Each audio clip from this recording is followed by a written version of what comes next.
So I understand why President Trump was reluctant to just give money to educators who have no clue on what to do with them or have been doing the same thing for 20 years and have no clue how to actually run or implement education for the betterment of the students and staff, because we have to take care of our staff so that they can take care of the students.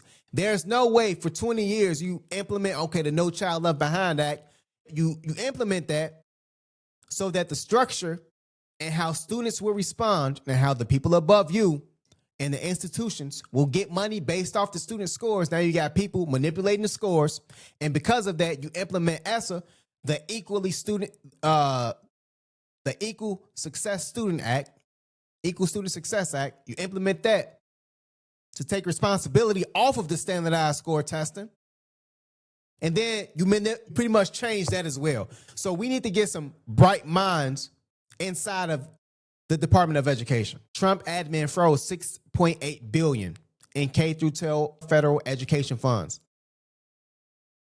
When superintendents or whoever else who's at the top, when they see stuff like this automatically says to them, hey, I'm not cutting my check. What can we cut? Impacted grants for after-school English learners. You have institutions, more than 50% of their student body are English language learners. So I understand Donald Trump in this situation.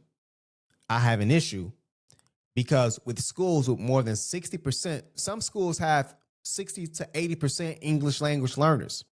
So they need that money to fund curriculum that has multilingual accommodations, not direct translations, because students could just read the direct translation and not get the actual accommodations that they need.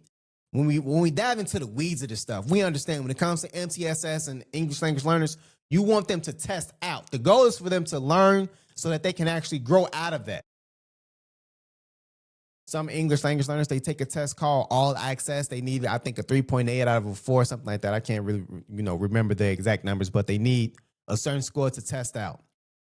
When you can't pay for the requisite curriculum, when you can't pay for actual accommodations for parents when they need to go home, when you can't pay for certain staff so that they can be not just have a translator for each classroom, but put the correct staff in place so that students can be helped properly.